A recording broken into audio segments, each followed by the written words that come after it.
बिस्मिल्लाहिर्रहमानिर्रहीम। अस्सलामुअलैकुम दोस्तों, एक और बार मैं आप सबको ट्रेडिंग स्कूल के यूट्यूब चैनल के ऊपर वेलकम करता हूं।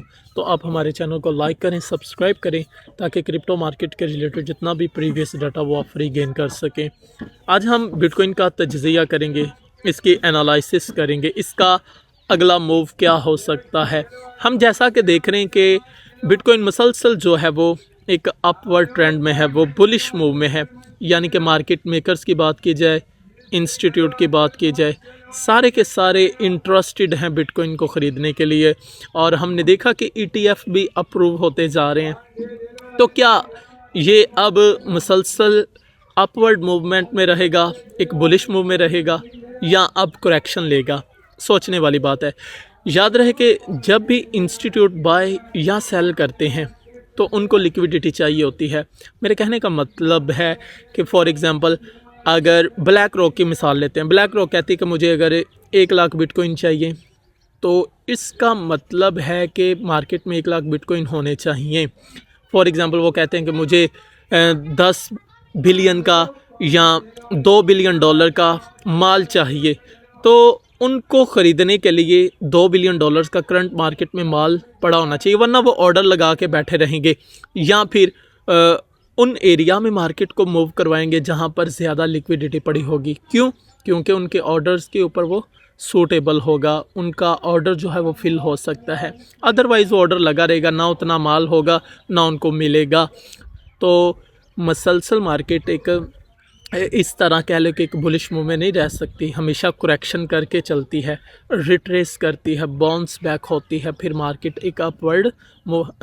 जब हम एक बुलिश मूव की बात करते हैं तो इसका ये मतलब नहीं होता कि एक के बाद एक कैंडल मुसलसल अपवर्ड के बाद ही मींस के ऊपर की तरफ ही क्लोजिंग दे रही हैं, ऊपर की तरफ मूव कर रही हैं। बल्कि जब भी हम बुलिश ट्रेंड की बात करते हैं उसमें ये चीज़ इन्वॉल्व होती है कि आया कि मार्केट ने उसमें करेक्शन भी ली है, मार्केट उसमें रिट्रेस कर रही है, लोगों को जो स्कैल्प ट्रेड कर रहे हैं लिक्विडेट भी कर रही है, और फिर एक अपवर्ड मूव में कह लो कि चल रही होती है। ठीक है, अब करंट सिचुएशंस की बात करते हैं।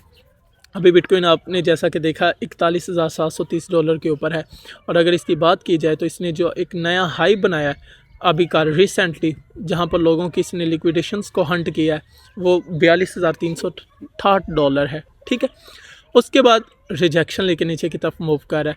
हाँ, अगर ये पार्टिकुलर जोन, अब जो मेजर लिक्विडेशन है ना कॉइन ग्लास के मुताबिक और हाई ब्लॉक कैपिटल्स के मुताबिक, वो 34 के एरिया से लेकर 39 के एरिया में टू मच लिक्विडेशंस हैं।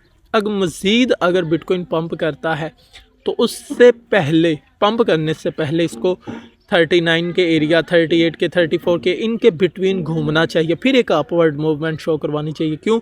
क्योंकि इधर जितनी भी लिक्विडिटी है वो जो इंस्टीट्यूट हैं वो उसको ग्रैब कर लेंगे, पकड़ लेंगे, ख़रीद लेंगे, फिर अपवर्ड मूव करवा देंगे। उससे पहले कंटिन्यूसली मूव करना, फिर ये एक अलग एक डायनामिक्स होगा, और उसकी सिचुएशंस और उसके जो हवाला जात होंगे, उसके जो पीछे हम कह लो कि दलील देंगे वो कोई और होगी।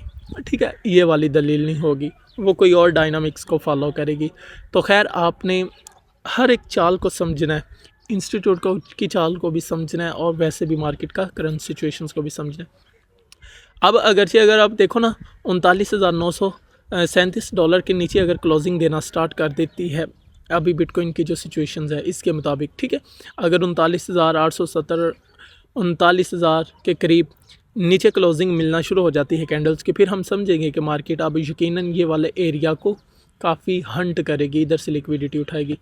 ठीक है, तो मस्ट इसको देखते रहा करें और वॉच करते रहा करें कि मार्केट कैसे बिहेव कर रही है। न्यूज़ की बात करें तो 5 दिसंबर को यूएस जॉल्ट्स जॉब ओपनिंग की है, 8 PM को न्यूज़ आएगी, ये पाकिस्तानी टाइम के मुताबिक है। और इसी तरह यूएस ISM सर्विसेज PMI, ये भी 8 बजे इसका डाटा जो है वो रिलीज़ होगा। और उसके बाद 8:15 के ऊपर SEC चेयर जो हैं सिक्योरिटी एक्सचेंज के, वो स्पीक करेंगे। तो वेडनेसडे दिसंबर 6 की अगर बात की जाए तो इसके लिए भी जो काफ़ी इंपॉर्टेंट डाटा है वो US ADP non farm employment change वाला है। ठीक है, US ट्रेड बैलेंस भी इतना हाई इम्पैक्ट नहीं डालता जितना कि US ADP non farm employment change का जो डाटा है वो डालता है। उसके बाद 7 तारीख को हाईली वॉलेटाइल मार्केट की न्यूज़ हैं, ठीक है। Average hourly earning, US non farm employment change, unemployment rate, prelim, UM consumer sentiment, ये जो जितनी भी न्यूज़ हैं ये हाईली इम्पैक्टेड होती है। फिर सैटरडे संडे को इतनी हाई इम्पैक्टेड न्यूज़ नहीं है, फिर 11 को भी कोई न्यूज़ नहीं है, और 12 तारीख को सीपीआई का डाटा है, और उसके बाद 13, 14 ये भी हाईली इम्पैक्टेड डेज़ हैं। ये आप देख सकते हैं एफओएमसी की मीटिंग भी है, press conference, federal fund rate भी है, और कंज्यूमर प्राइस इंडेक्स का जो डाटा, ये बहुत हाईली इम्पैक्ट बिटकॉइन के ऊपर माने जाते हैं। तो आपने इनको फॉलो ज़रूर करना है, इनको मस्ट वॉच करते रहना करना है।